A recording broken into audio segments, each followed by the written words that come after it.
everyone, welcome back to our chapter book read along. We are continuing James and the Giant Peach by Roald Dahl, and we are going to do chapters 10 through 13, but I want to do a quick review of what we have read so far. So if you would like, pause the video and do a review with those you're watching this video with, and that would be a good way to just remember what we've listened to so far and what we've talked about. So my quick review is our main character, James. He is now living with his not very nice aunts, Aunt Sponge and Aunt Spiker. He got some magic little squiggly worms from a man who came and said he deserves this. He deserves something happy. But James tripped and dropped all of them, and they fell into the ground. And right afterwards, a peach appeared on a tree that had not grown peaches in years. And this peach just kept growing. It kept growing and growing until it was as big as a house. So we have come to the point where Aunt Sponge and Aunt Spiker had been charging tickets to come see their giant peach. And they had James go outside in the dark and start cleaning up after all the people who had been up to see the peach. We finished our last chapter with James seeing a hole in the bottom of the peach. So that is where we are going to start. Chapter 10. It was quite a large hole, the sort of thing an animal about the size of a fox might have made. James knelt down in front of it and poked his head and shoulders inside. He crawled in and kept crawling. This isn't just a hole, he thought excitedly. It's a tunnel. The tunnel was damp and murky, and all around him were curious, bittersweet smell of fresh peach. The floor was soggy under his knees, and the walls were wet and sticky, and peach juice was dripping from the ceiling. James opened his mouth and caught some on his tongue. It tasted delicious. He was crawling uphill now, as though the tunnel were leading straight toward the very center of the gigantic fruit. Every few seconds, he paused and took a bite out of the wall. The peach flesh was sweet and juicy and marvelously refreshing. He crawled on for several more yards when suddenly, bang! The top of his head bumped into something extremely hard, blocking his way. He glanced up. In front of him, there was a solid wall that seemed at first as though it were made out of wood. He touched it with his fingers. It certainly felt like wood, except there were jagged, deep grooves in it. "Good heavens," he said. "I know what this is. I've come to the stone in the middle of the peach." Then he noticed that there was a small door cut into the face of the peach stone. He gave a push, and it swung open. He crawled through it, and before he had time to glance up and see where he was, he heard a voice saying, "Look who's here!" And another one said, "We've been waiting for you!" James stopped and stared at the speakers, his face white with horror. He started to stand up, but his knees were shaking so much he had to sit down again on the floor. He glanced behind him, thinking he could bolt back into the tunnel the way he'd come, but the doorway had disappeared. There was only a solid brown wall behind him. Chapter 11. James's large, frightened eyes traveled slowly around the room. The creatures, some sitting on chairs, others reclining on a sofa, were all watching him intently. Creatures, or were they insects? An insect is usually something rather small, is it not? A grasshopper, for example, is an insect. So what would you call it if you saw a grasshopper as large as a dog? As large as a large dog. You could hardly call that an insect, could you? There was an old green grasshopper as large as a large dog sitting on a stool directly across the room from where James was now. and next to the old green grasshopper, there was an enormous spider. And next to the spider, there was a giant ladybug with 9 black spots on her scarlet shell. Each one of these 3 were squatting upon a magnificent chair. On a sofa nearby, reclining comfortably in a curled-up position, was a centipede and an earthworm. On the floor, in the far corner, there was something thick and white that looked like it might be a silkworm. But it was sleeping so soundly, and nobody was paying any attention to it. Every one of these creatures was at least as big as James himself, and in the strange greenish light that shone down from somewhere in the ceiling, they were absolutely terrifying to behold. "I'm hungry," the spider announced suddenly, staring hard at James. "I'm famished," the old green grasshopper said. "So am I," the ladybug cried. The centipede sat up a little straighter on the sofa. "Everyone's famished," he said. "We need food." 4 pairs of round, black, glassy eyes were all fixed upon James. The centipede made a wriggling movement with his body, as though he were about to glide off the sofa, but he didn't. There was a long pause and a long silence. The spider, who happened to be a female spider, opened her mouth and ran a long black tongue delicately over her lips. "Aren't you hungry?" she asked suddenly, leaning forward and addressing herself to James. Poor James was backed up against the far wall, shivering with fright and much too terrified to answer. "What's the matter with you?" the old green grasshopper asked. "You look positively ill." Oh, here's all our bug friends. The grasshopper, the spider, ladybug, centipede, and the earthworm.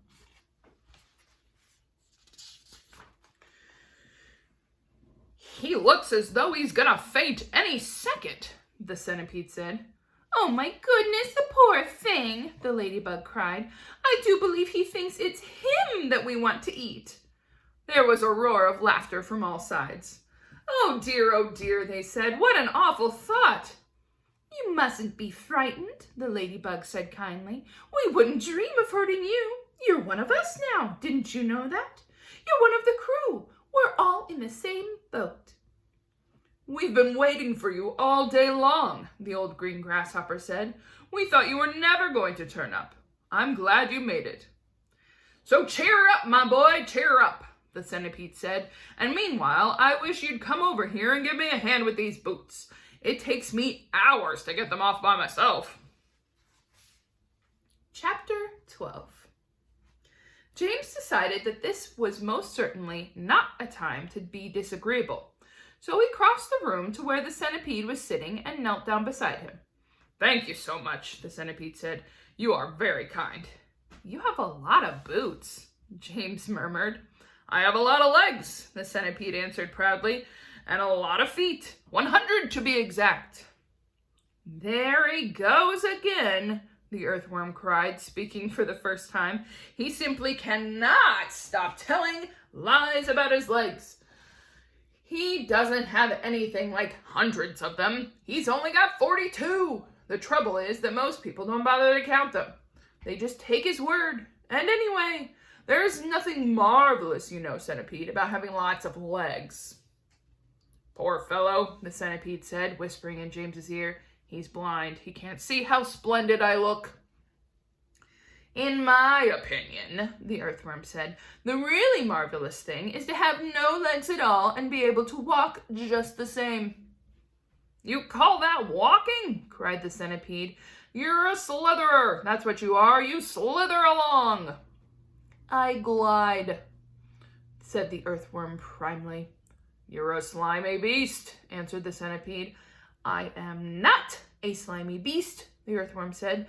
"I am a useful and much-loved creature. Ask any gardener you like. And as for you, I'm a pest," the centipede announced, grinning broadly and looking around the room for approval. "He is so proud of that," said the ladybug, smiling at James. "Though for the life of me, I can't understand why." I'm the only pest in this room, cried the centipede, still grinning away, unless you count the old green grasshopper over there. But he's long past it now. He's too old to be a pest anymore. The old green grasshopper turned his huge black eyes upon the centipede and gave him a withering look. Young fellow, he said, speaking in a deep, slow, scornful voice, I have never been a pest in my life. I am a musician. Hear, hear, said the ladybug. James, the centipede said. Your name is James, isn't it? Yes. Well, James, have you ever in your life seen such a marvelous colossal centipede as me? I certainly haven't, James answered. How on earth did you get to be like that? Very particular, the centipede said. Very, very particular indeed. Let me tell you what happened. I was messing about in the garden under the old peach tree, and suddenly a funny little green thing came wriggling past my nose. Bright green it was, and extraordinarily beautiful. And it looked like some kind of a tiny stone or crystal. Oh, but I know what that was, cried James. It happened to me too, said the ladybug. And me, said Miss Spider. Suddenly, there were little green things everywhere. The soil was full of them. I actually swallowed one, the earthworm declared proudly. So did I, the ladybug said. I swallowed 3, the centipede cried. But who's telling this story anyway? Don't interrupt. It's too late to tell stories now, the old green grasshopper announced. It's time to go to sleep. I refuse to sleep in my boots, the centipede cried. How many more of there are there to come off, James? I think I've done about 20 so far, James told him. That leaves 80 to go, the centipede said. 22, not 80, shrieked the earthworm. He's lying again. The centipede roared with laughter. Stop pulling the earthworm's leg, the ladybug said. This sent the centipede into hysterics. Pulling his leg, he cried, wriggling with glee and pointing to the earthworm. Which leg am I pulling? You tell me that. James decided that he rather liked the centipede. He was obviously a rascal, and what a change it was to hear somebody laughing once in a while. He had never heard Aunt Sponge or Aunt Spiker laughing aloud in all the time he had been with them.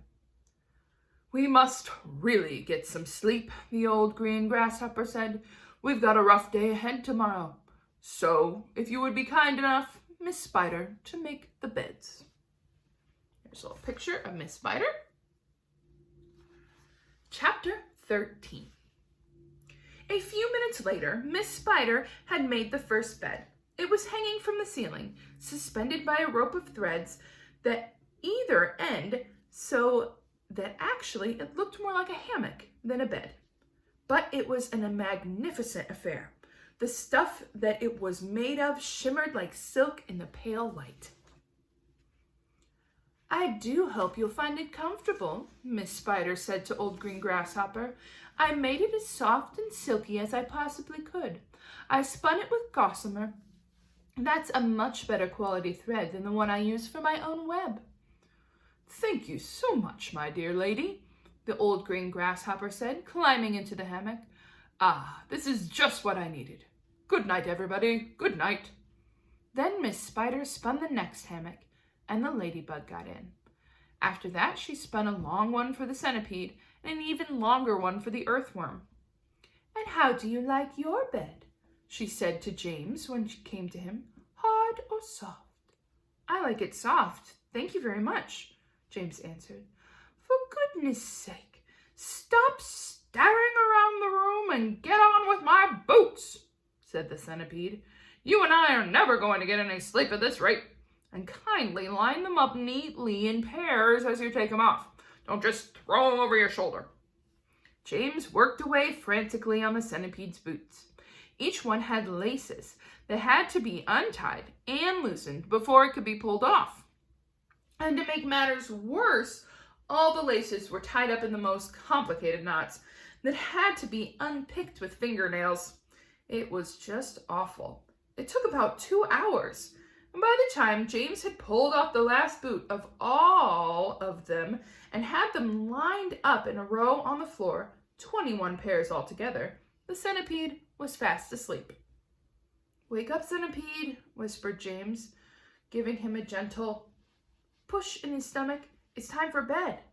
"Thank you, my dear child," the centipede said, opening his eyes. And then he got down off the sofa, ambled across the room, and crawled into his hammock.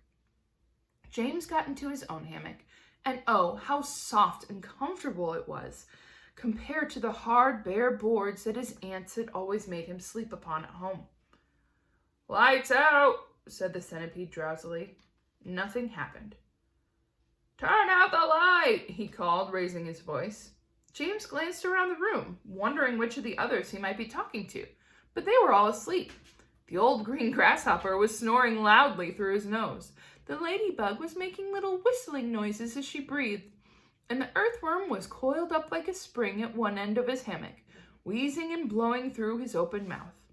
As for Miss Spider, she had made a lovely web for herself across one corner of the room, and James could see her crouching right in the very center of it, mumbling softly in her dreams. "I said turn out the light," shouted the centipede angrily. "Are you talking to me?" James asked. "Of course I'm not talking to you," the centipede answered. "That crazy old glowworm has gone to sleep with her light on." For the first time since entering the room, James glanced up at the ceiling, and there he saw a most extraordinary sight.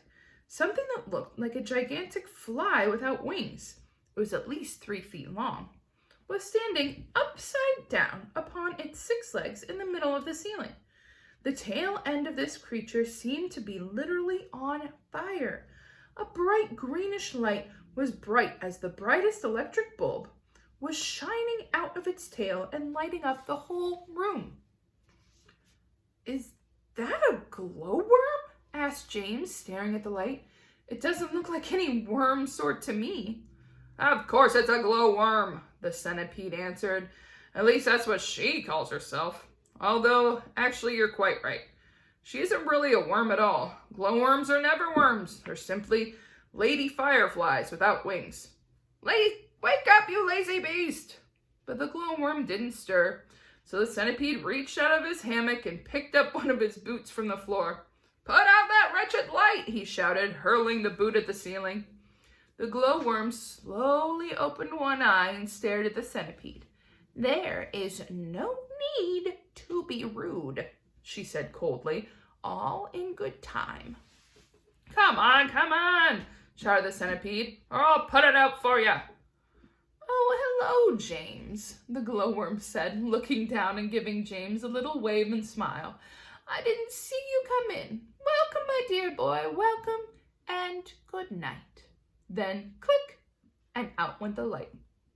James Henry Trotter lay there in the darkness with his eyes wide open, listening to the strange sleeping noises that the creatures were making all around him, and wondering what on earth was going to happen to him in the morning. Already, he was beginning to like his new friends very much. They were not nearly as terrible as they looked. In fact, they weren't really terrible at all.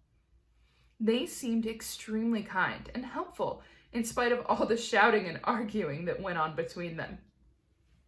"Good night, old green grasshopper," he whispered. "Good night, ladybug. Good night, Miss Spider." Before he could get through them all, he had fallen asleep. Before we do our questions, there's a picture of the glowworm and centipede and James.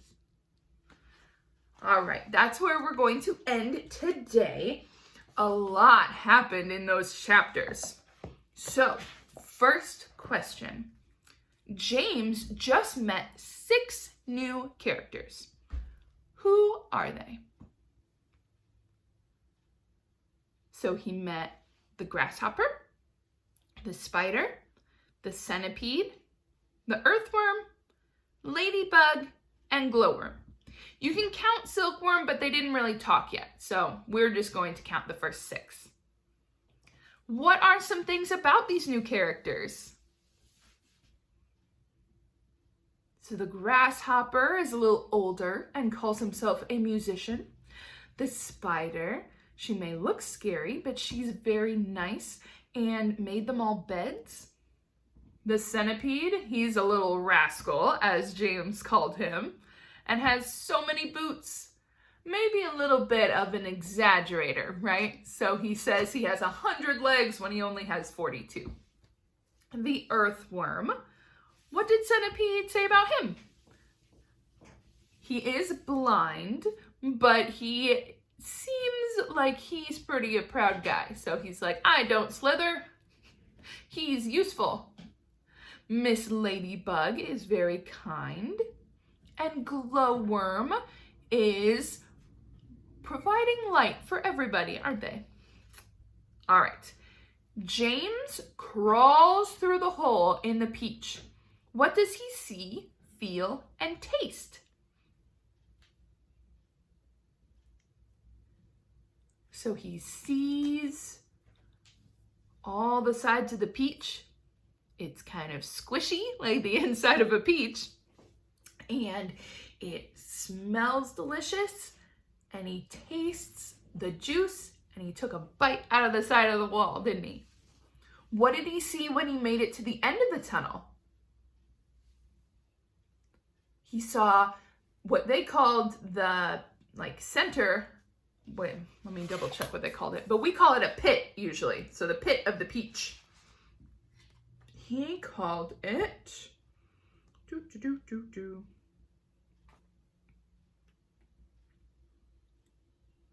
the stone. So the center of the peach, he called it the stone, but it's the pit or the seed in the middle. All right, here we go. So what problems are the enormous bugs facing? What did they say as soon as James got in there? What did they say? Do you remember? They said, we're hungry. What are we gonna eat? We're starving. And at first, it really scared James, didn't he? Because there were giant bugs all around him saying that they were starving right as he walked in. But they wouldn't eat James. Why did the centipede ask for help with his boots? Because there's 42 of them. So he needed some help untying them and didn't want to wear boots to bed. So James took 2 hours to get his boots off. Could you imagine taking 2 hours to put your shoes on and taking them back off? Goodness gracious. In what 2 ways is the centipede a little bit different from the others?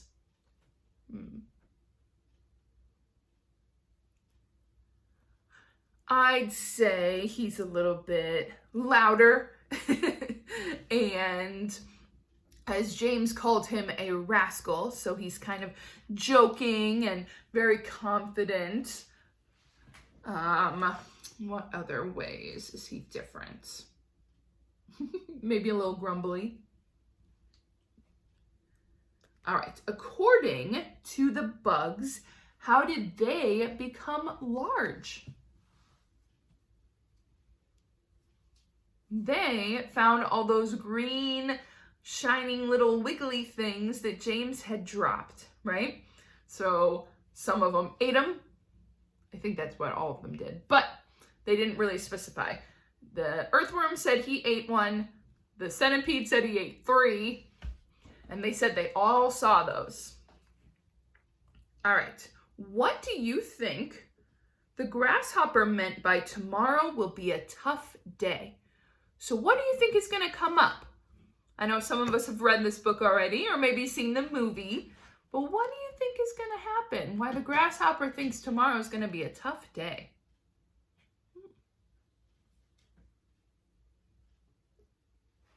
All right, the next question is, why was Spider asked to make beds?